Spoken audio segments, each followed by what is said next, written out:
Viva, está com o Hora da Verdade. O nosso convidado é António Saraiva, é o presidente da Confederação Empresarial de Portugal, a quem agradeço ter aceitado o convite para aqui estar.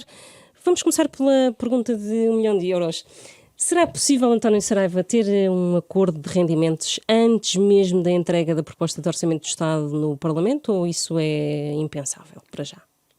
Bom dia, muito obrigado pelo convite. É um dos objetivos que o Governo nos tem desafiado a que consigamos fazê-lo. Não deixo de reconhecer que a meta é muito apertada, estamos com prazos para isso muito apertados, uma vez que o Governo quer apresentar a proposta de orçamento no próximo dia 10, segunda-feira, e nesse sentido temos um espaço temporal muito curto.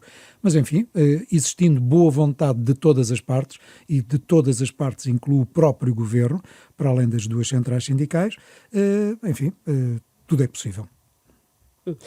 Então, qual é que é o calendário? Porque pode entrar pela apresentação do orçamento adentro, pela discussão, ou isso não será viável para a CIP? Aquilo que o Governo nos tem apresentado é que gostaria que tivéssemos um acordo celebrado e assinado antes do dia 10, antes da apresentação da proposta de orçamento no Parlamento. Se tal não for possível, é sempre possível que o acordo acompanhe a discussão da proposta do orçamento em sede parlamentar, porque temos, enfim, a apresentação do orçamento, depois vai para a especialidade, generalidade.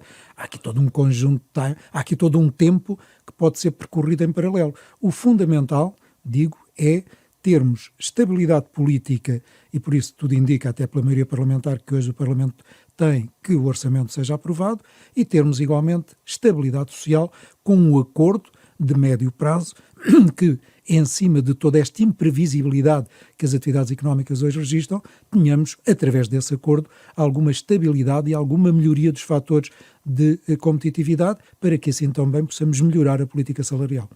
A proposta do Governo é de aumentar 4,6 os salários. Eu presumo que nesta altura as partes ainda estejam muito afastadas. Quais são as contrapartidas que, no ponto de vista da CIP, seriam necessárias para que houvesse acordo?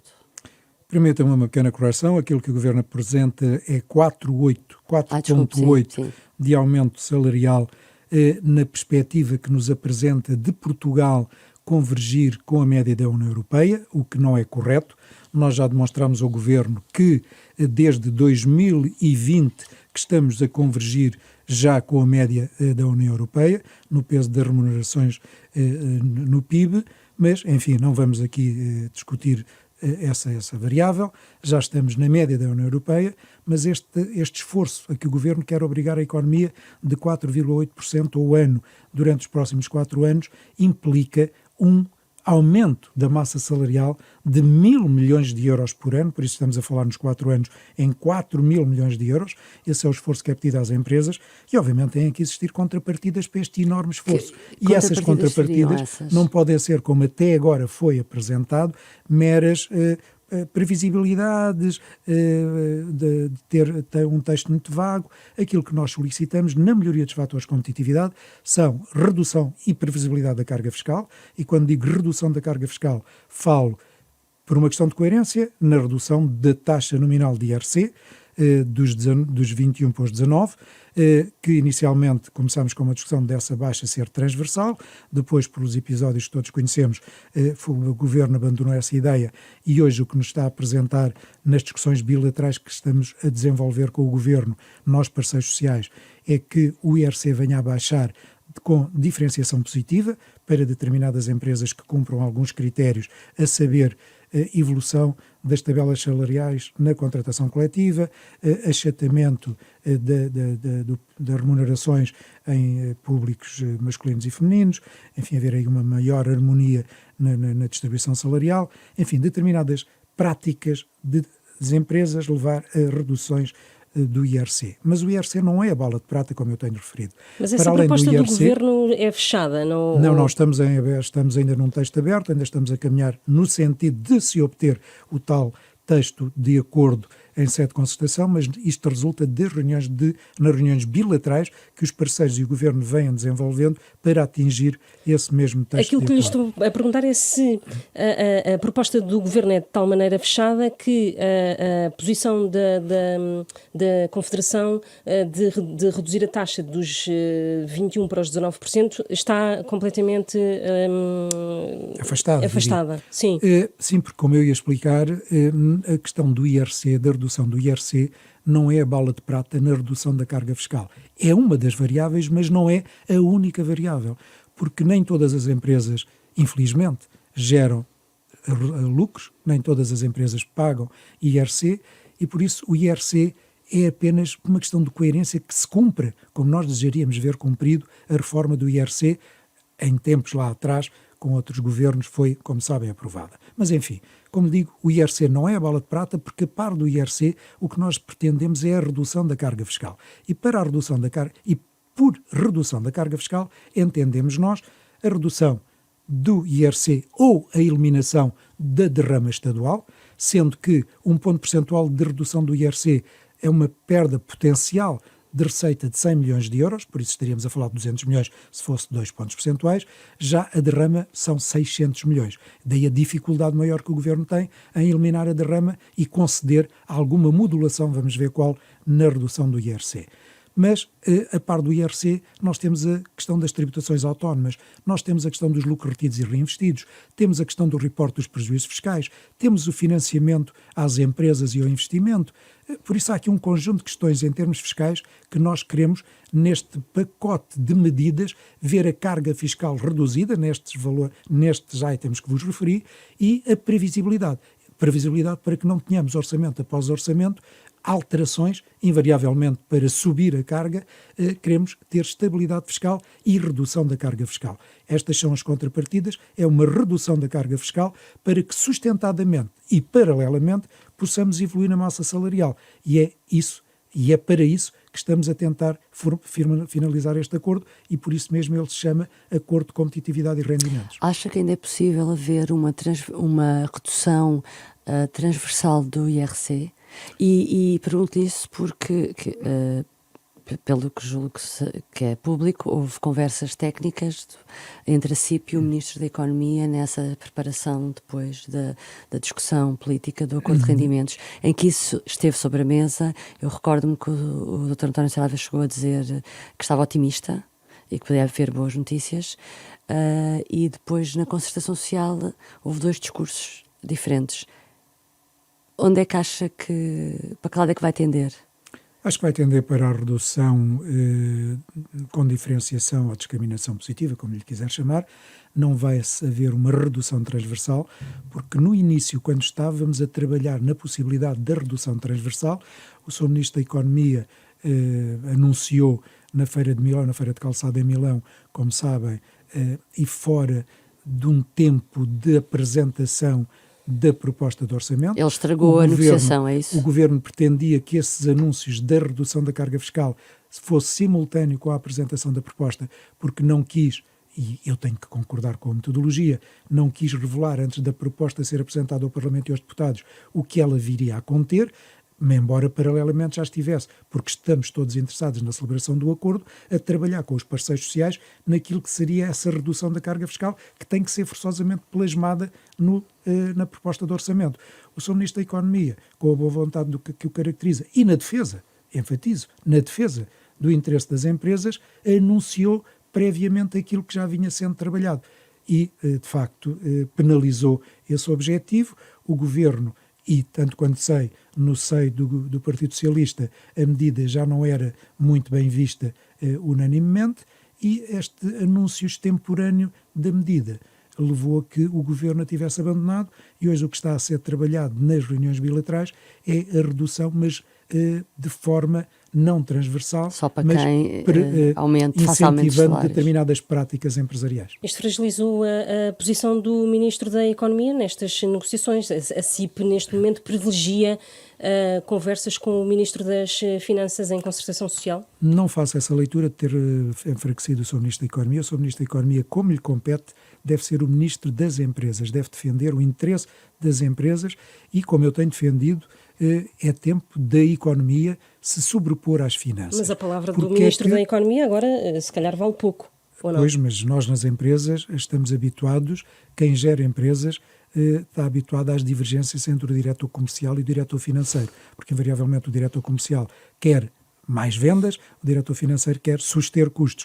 E por isso estas questões até no governo são compreensíveis. A questão é melhorarmos os fatores de competitividade e reduzindo a carga fiscal. Razão pela qual, porque se trata de política fiscal e de redução de todo um conjunto de referências que vão à fiscalidade, daí termos privilegiado ultimamente neste diálogo bipartido, governo, parceiros sociais, as conversas com o Sr. Ministro das Finanças, porque é ele, primeiro que todos, que terá que averiguar, conceder, abdicar de algumas das suas teses e beneficiar a economia, reduzindo esta brutal à carga de impostos que temos, quer empresas, quer as famílias. Tem receio que Fernando Medina possa vir a ser uma espécie de Centeno 2, no sentido em que Mário Centeno conseguiu um excedente orçamental para Portugal histórico e nós estamos num contexto em que a receita fiscal está a aumentar e que há mais dinheiro que podia ser distribuído e Fernando Medina põe travão a isso. São pessoas com características diferentes. Obviamente o Ministério da Economia pela sustentabilidade das contas, os Ministérios das Finanças, perdão, pela sustentabilidade das contas públicas, pela redução do déficit que estamos obrigados, é natural que o Ministro das Finanças tente obter os melhores resultados. Não é menos verdade, como acaba de dizer, que o país está a gerar para o Ministério, enfim, para os cofres do Estado, excedentes, desde logo pelo IVA, mas não só, a própria receita da Segurança Social tem estado a aumentar e é a Ministra do Trabalho que o refere, o Trabalho e da Segurança Social, é ela que o refere. Por isso o Estado está com arrecadações extraordinárias de receitas.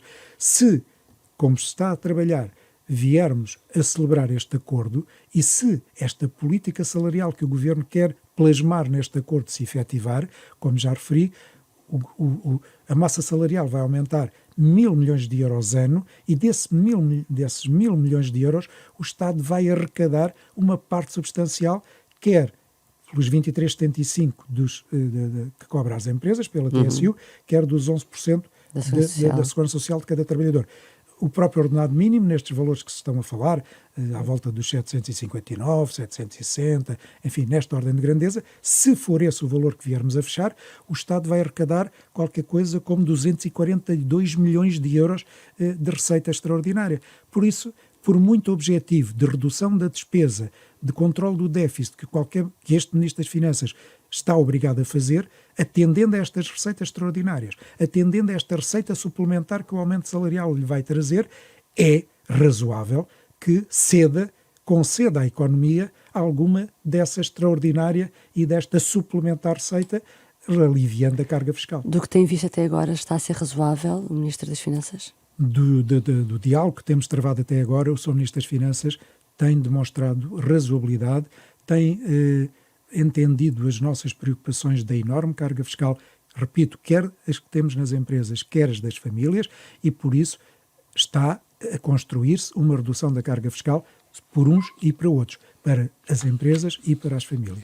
Em sede de IRS, obviamente. O que é que acontece às empresas com uma subida destas até aos 760 euros do salário mínimo nacional num tempo de inflação? Essas contas estão feitas? Essas contas estão feitas e preocupam-nos porque, como eu tenho repetido nas várias reuniões com o Governo, as empresas estão a sofrer uma tempestade perfeita, como eu caricaturei. Porquê? Ainda estamos com os efeitos Covid, porque o efeito Covid não desapareceu, e ainda estamos com reduções de encomendas, com reduções de receita, com elevados custos de matérias-primas, interrupção das cadeias de abastecimento, e agora vem somar-se com a guerra os brutais aumentos dos custos energéticos, quer da energia elétrica, quer do gás natural, as matérias-primas e a sua escassez. As empresas estão com tesourarias depauperadas. Se, em cima desta fragilidade das nossas tesourarias, e é pelas tesourarias que as empresas, é pela falta de tesouraria que as empresas vão à falência, não nos esqueçamos disso. Se esta fragilidade das tesourarias para suportarem estes brutais acréscimos dos custos de produção, ou dos seus custos de porta aberta, digamos assim, que em termos energéticos e matérias-primas, as empresas veem agora um brutal estas mais fragilizadas, estou a falar obviamente de tipologias mais fragilizadas, estes aumentos a esta dimensão, temos que ter aqui alguma razoabilidade de proteger estas situações empresariais mais fragilizadas, porque como eu tenho repetido também, da mesma forma que socialmente temos que proteger camadas socialmente mais fragilizadas, temos que paralelamente proteger camadas empresariais, tipologias empresariais mais fragilizadas e expostas a uma concorrência perversa. E é neste equilíbrio que teremos que, por um lado, reduzir os custos de contexto, reduzindo a fiscalidade e alguma burocracia, reduzir custos de contexto e com essa redução dos custos de contexto obtermos alguma margem para podermos aumentar desde logo o salário mínimo, mas ter uma política salarial consentânea com esta sustentabilidade ao longo dos tempos. Em relação a custos de produção, o que é que ainda pode ser feito para minimizar o impacto do preço da eletricidade e do gás? Podem ser tomadas, na nossa perspectiva, medidas a nível europeu, porque estes aumentos resultam de questões geopolíticas, como sabemos, resultam muito dos efeitos da guerra que se vive na Ucrânia, da invasão da Ucrânia, e por isso esta questão, sobretudo do gás natural, não só a energia elétrica também, mas este brutal aumento do gás natural que hoje custa 6, 7 vezes mais do que estava anteriormente. Estamos a falar de uma empresa que tivesse consumos de 80 mil euros, hoje tem de 600. Uma empresa mais pequena que tivesse 3, 4 mil euros, hoje tem 30, 40 mil euros. É desta dimensão que estamos a falar e por isso o que é que se pode fazer? É a União Europeia criar um bloco de ajuda, um fundo, da mesma maneira que fez em resposta à Covid, os tais 700 mil milhões de euros no Next Generation, que depois deu a continuidade com os PRR que os Estados-membros desenvolveram, mas que a União Europeia criou um fundo para acudir a esta extraordinária, e vamos ver durante quanto tempo extraordinária e por quanto tempo se vai verificar. Paralelamente a isto, cada Estado-membro de per si, tal como Portugal já fez, Portugal e Espanha, para minorar pelo menos este efeito, têm que desenvolver metodologias e aquilo que nós defendemos e tenho apresentado ao Governo é que se gere, no caso do gás natural, um déficit tarifário à semelhança do que há tempos, lá atrás no tempo, se fez em relação à energia elétrica e criando esse déficit tarifário, articulando com a banca, e há maneiras da banca ajudar nesta engenharia, desse déficit tarifário ser depois, através da banca, em bonds, enfim, não vou aqui amassar os seus ouvintes, mas há formas, estamos a apresentar soluções para minorar e preferencialmente rapidamente, porque já estamos nisto desde 24 de fevereiro, as empresas não vão aguentar muito mais, tem que ser rápido. A recepção do Governo a essas opções?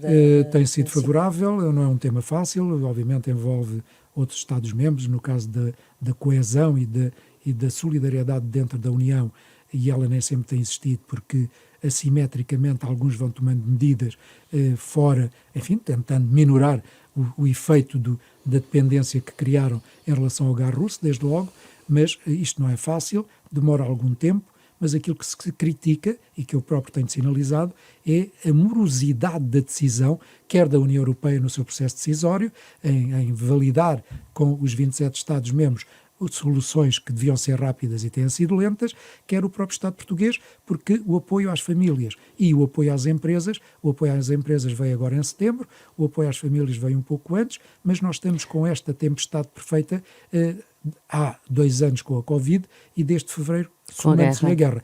De facto, há muito tempo que tardam a resposta. Acha que pode haver um racionamento de energia neste inverno para famílias e empresas em Portugal?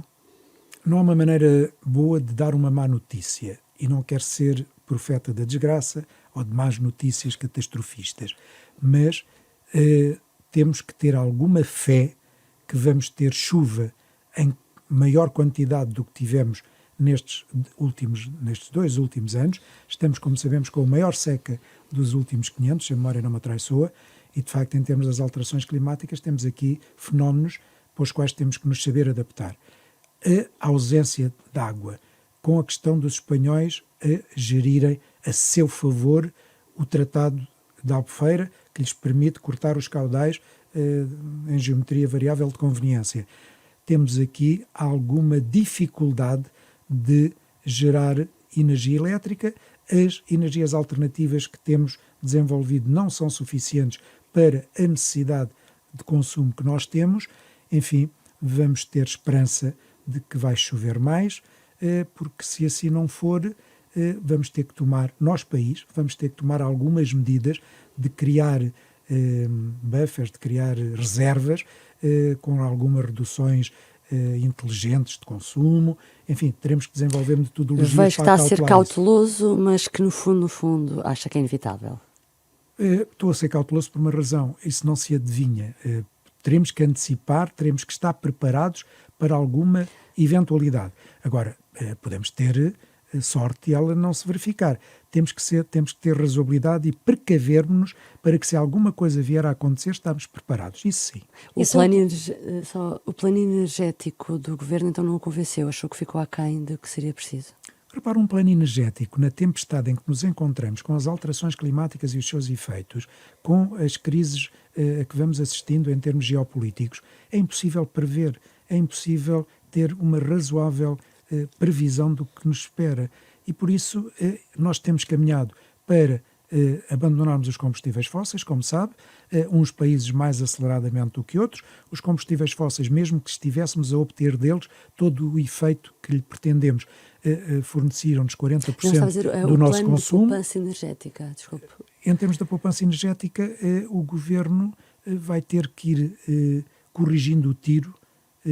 Apresentou um plano, mas penso que vai ter que ir corrigindo o tiro rapidamente, à medida que os efeitos se verificarem, porque é impossível prever. Não há um plano B que esteja a ser preparado do seu conhecimento? Admito que haja um plano B, porque, como digo, nós devemos estar sempre preparados para o pior, desejando que ocorra o melhor, frase feita, mas sempre verdadeira. Admito que haja um plano B, porque, como digo, a ausência de chuva, a questão do caudal dos nossos rios, esta seca que persiste, exigem que tenhamos planos B e eventualmente ser preparados para as contingências que venham a ocorrer. Há pouco falava só da dificuldade de tomar decisões, da morosidade da União Europeia, mas relativamente à taxa sobre lucros excessivos, há uma posição muito clara, favorável. Como representante das empresas, como é que vê este movimento a nível europeu de taxar lucros considerados extraordinários, inesperados? Por vezes o ser humano reage por impulso, por moda, por tendências, por politicamente correto, porque com vista às próximas eleições em determinadas entidades, desde logo os partidos, e muitas vezes tomam-se decisões mais emotivas que racionais. Lucros excessivos. As empresas fazem-se para gerar lucros. A maneira de repartir esses lucros, de distribuir a riqueza, é que nos deve mobilizar a todos, mas criação de riqueza é o fim em vista das empresas. E depois a distribuição correta e equilibrada para evitar as desigualdades, porque as desigualdades são mães dos populismos e daí as ameaças às democracias. Obviamente estou a dar uma resposta ampla, mas para lhe dizer que, até quando as empresas geram avultados prejuízos, temos a mesma metodologia para lhes ir acudir, temos de ter aqui alguma sensatez. Se existirem, e em alguns casos existem, lucros excessivos resultantes desta situação, é bom que se vejam com esses setores, porque no caso português, é que isto depois tem especificidades, para a União não é homogénea. Nós em Portugal já temos a SES. Essas empresas já têm uma carga de impostos que já são impostos extraordinários. Por isso cada país deve olhar para a sua realidade, ver a carga de impostos que já está lançada no países que faça essa avaliação. Isto não pode ser uma medida transversal a toda a União Europeia, porque há situações, da mesma maneira que uns têm déficits e outros têm excedentes, até agora os países com excedentes também não ajudaram aqueles que têm tido déficits. Enfim, sejamos moderados. Mas sim. Acha que houve pouca sensatez e muita emoção? Acho que houve alguma emotividade. Mas é estranho, não é? Tantos líderes... Nem todos. Há de facto essa tendência, temos assistido a essa adesão dessa medida, mas a sua aplicação ainda não foi feita por alguma razão. O primeiro-ministro português tem sido um pouco avesso, mas da última vez que falou sobre esse assunto, disse que não excluía.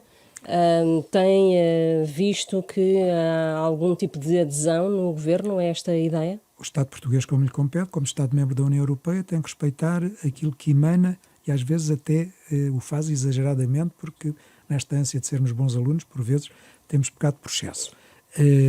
Veja-se esta questão da descarbonização, que de facto tem que ser perseguida, mas o fecho de Sines, o fecho do Pego, quando outros países agora, em resultado desta crise energética, estão a voltar aos combustíveis fósseis, a Alemanha desde logo a voltar ao carvão e ao nuclear, porque obviamente a necessidade aguçou o engenho, nós agora já não temos essa possibilidade e esperemos que chova, como eu dizia lá atrás.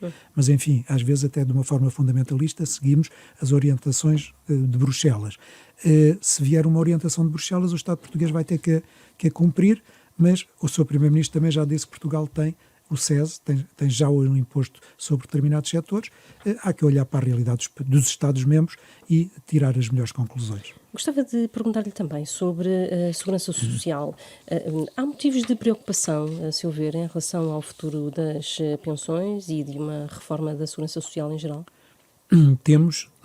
Há reformas que têm que ser feitas no país e nós temos defendido desde logo 3 delas. A reforma da administração pública, a reforma da justiça e a reforma fiscal. A par disso, há outras que têm que ser discutidas em sede própria, quer em Parlamento, algumas querem concertação social. E a conciliação trabalho e família, a reforma da segurança social, tem que ser feita, pensada, para lhe dar sustentabilidade. Não creio que estejamos ameaçados, há cada vez mais receitas extraordinárias da Segurança Social. No início desta nossa entrevista referi que o Estado está com extraordinárias receitas arrecadadas de IVA e de Segurança Social. Estamos, felizmente, com um nível de emprego que nos surpreende agradavelmente e esperemos que assim continue. Há, de facto, receitas extraordinárias para a Segurança Social. Estes aumentos que estamos agora na iminência de vir a gerar vão gerar maiores receitas também para a Segurança Social, através dos 23,75% que as empresas pagam de TSU e dos 11% que cada um de nós paga como trabalhador.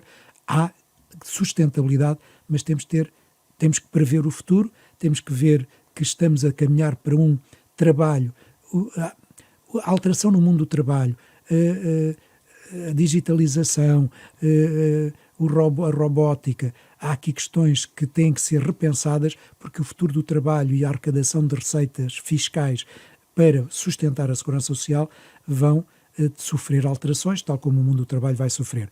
É uma questão que tem que ser pensada a tempo. Hoje não está, na minha opinião, não está em perigo, mas é uma discussão para uma reforma que tem que ser feita. Mas ficou não surpreendida então com a vontade manifestada pelo Governo de discutir já a reforma da Segurança Social?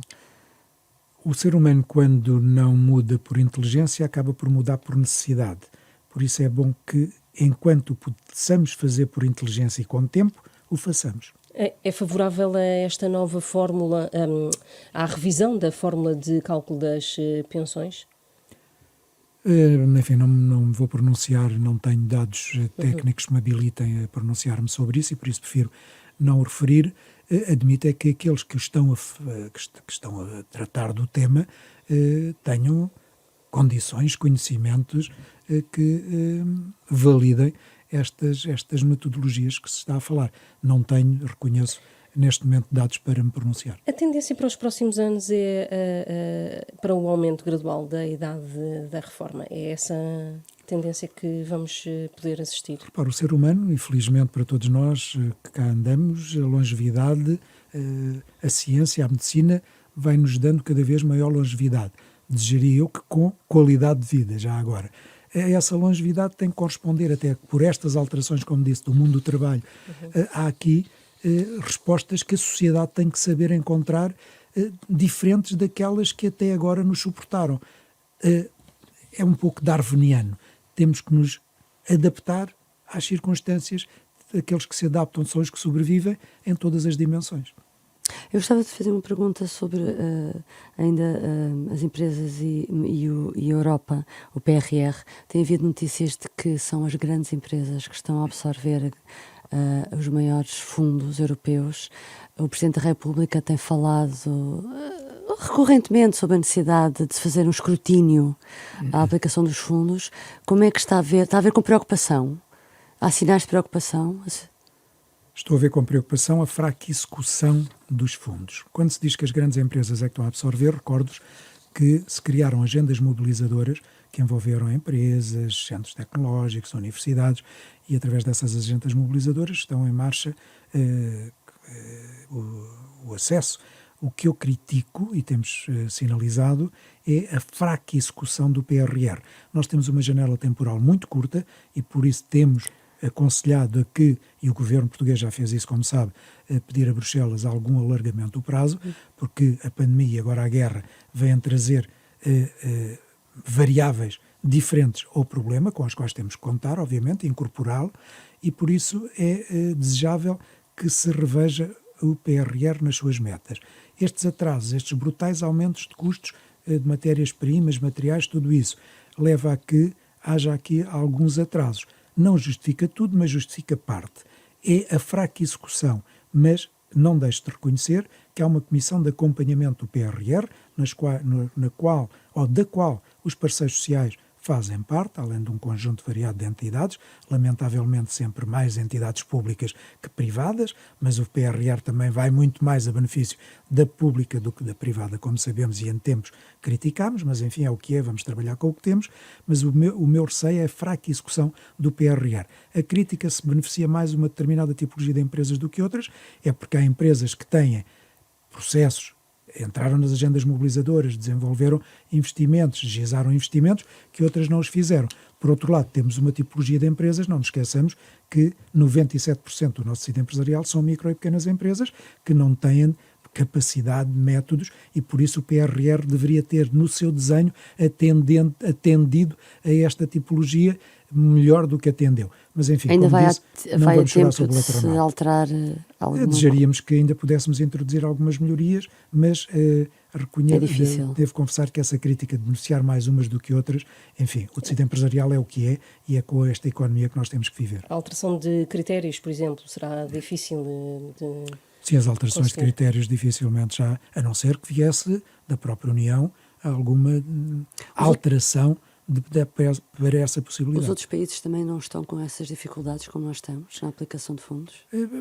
Como sabemos, É a uma União coisa só Europeia é muito nossa? assimétrica, não é? Porque há realidades e realidades, há tipologias empresariais e tipologias empresariais, há países que eventualmente sim, não conheço, mas, enfim, preocupemos-nos com o nosso, deixemos os outros, porque cada um sabe de si.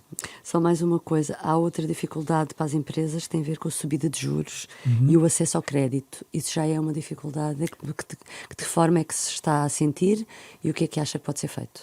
Já é uma dificuldade, nós sinalizámos-la em devido tempo, porque ainda a senhora Lagarde dizia que não nos preocupássemos e nós já antevíamos algumas nuvens no horizonte, que pelos vistos éramos dos poucos a vê-las.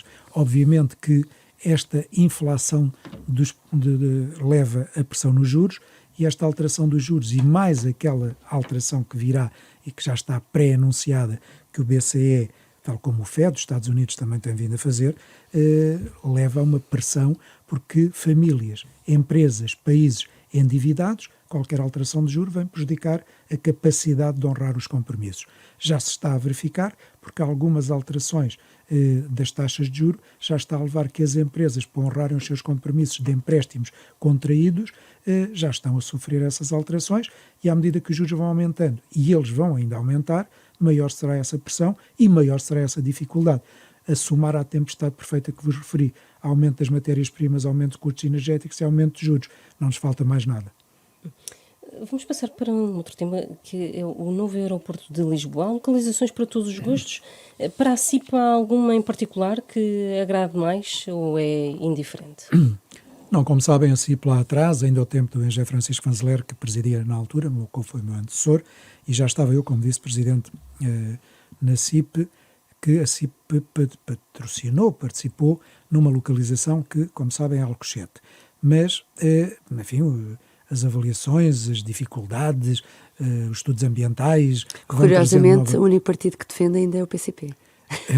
O PCP tem sempre uma coerência, às vezes louvável, outras vezes criticável, porque a realidade dos tempos leva-nos a alterações e nem todas são assimiladas. Algumas sim e louvam-se. Mas aquilo que é hoje a constatação, a avaliação técnica, se aparecerem outras localizações melhores, concedemos. Aquilo que a CIP defende é a rapidez, a urgência de um novo aeroporto ou de uma nova capacidade aeroportuária. É a rapidez da decisão que a CIP privilegia, a decisão os técnicos saberão qual será a melhor.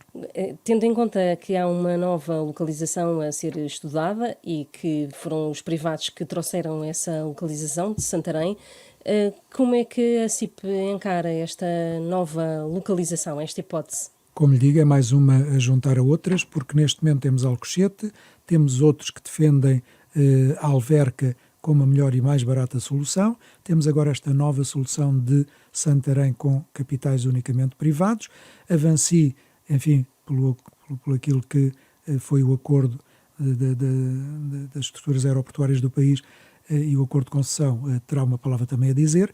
Há que interagir aqui um conjunto de entidades, mas, como lhe disse, de facto Santarém vem surpreendentemente, porque não estava na agenda introduzir uma nova localização, mas, como lhe digo, o que deve ser feito é urgentemente tomar-se uma decisão, porque 52 anos para tomar uma decisão, este país, de facto, peca pela falta de decisão de questões infraestruturais, tal como peca por falta de decisão nas reformas que têm que ser feitas. Se não fizermos as reformas, se não tomarmos decisões rápidas nas infraestruturas que o país carece, adiamos o nosso crescimento e esse deve ser o nosso objetivo. Promover o crescimento económico, decidindo a tempo aquilo que tem que ser decidido. Mas, como lembrou, em tempos a CIP liderou, por assim dizer, um processo, tinha uma posição clara sobre o aeroporto. Agora abstém-se.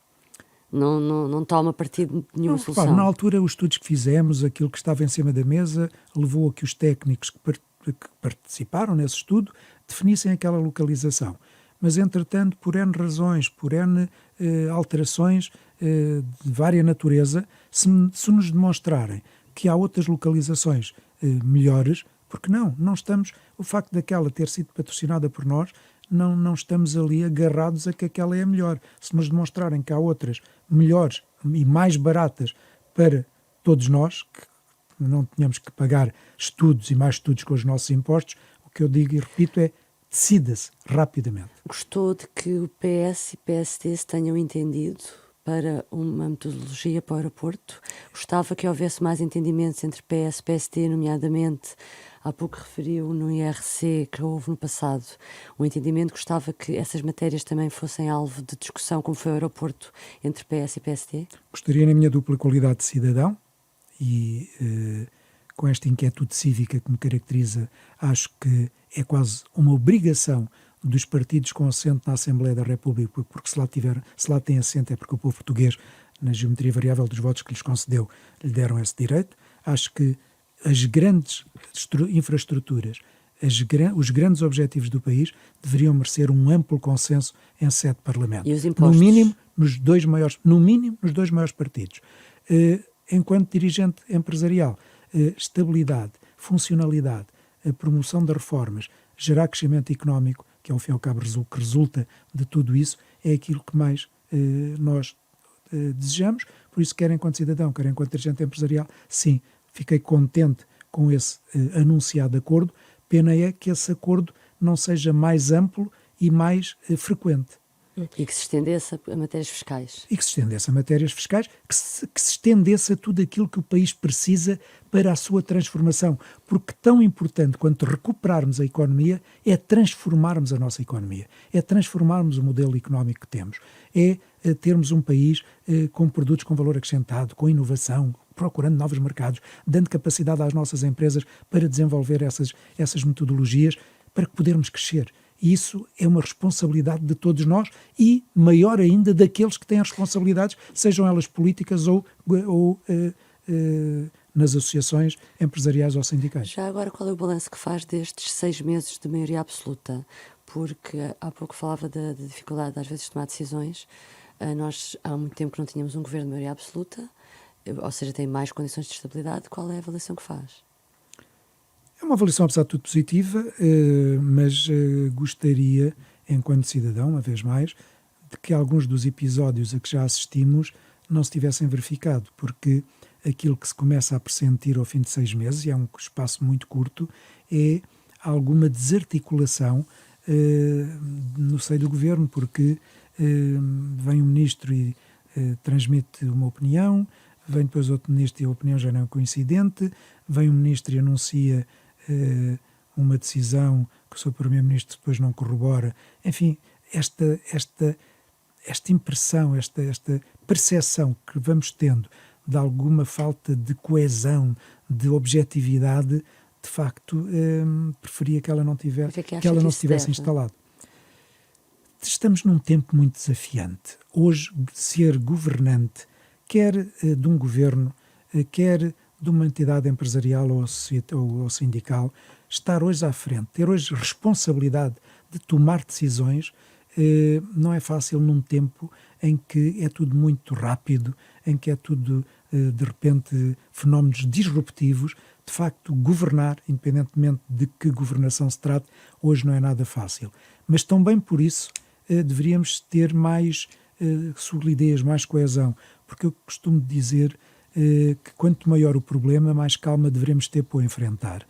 E, por vezes, é uma aparente falta de calma e de tranquilidade que se verifica. Estamos num tempo disruptivo que exige a todos nós maior coesão, maior concentração, maior responsabilidade, e esse deve ser o nosso objetivo. Este aparente desgaste do governo após 7 anos do governo do Partido Socialista, às vezes em maioria relativa e agora em maioria absoluta, considera que estes sinais podem levar a que a legislatura fique a meio do caminho, ou acredita que estes 4 anos serão de estabilidade política? Sou um defensor da estabilidade política e não creio que estes episódios que, como já disse, deveriam ter sido evitados, ponham em perigo a legislatura ou a interrupção da mesma. Acho que este governo vai cumprir a legislatura. Agora, teremos, enquanto país, ter um Parlamento em que cada um dos grupos parlamentares que lá estão cumpram o seu papel e a oposição seja atuante e assertiva, entre em acordos parlamentares para as reformas que têm que ser feitas e que cada um cumpra o seu papel. Que o governo governe, que a oposição cumpra o seu papel de oposição assertiva e não aquilo que também tivemos nestes últimos 7 anos, de uma oposição em autofagia interna, aparentemente sem cumprir o seu papel a maior parte das vezes, e por isso algumas das derivas que fomos tendo. Aquilo que se exige é que o Parlamento nos dê a estabilidade política, mas cumprindo cada um dos grupos parlamentares o seu papel, e repito, porque o país carece de reformas que tardam a ser feitas, desde logo as 3 grandes reformas que já sinalizei nesta nossa entrevista, administração pública, justiça e fiscal, desde logo essas, e isso só se consegue com uma estabilidade no seio do Parlamento que até agora não tem existido. Está assim terminada esta Hora da Verdade. O nosso convidado foi António Saraiva, ele é o presidente da Confederação Empresarial de Portugal. Regressamos na próxima semana.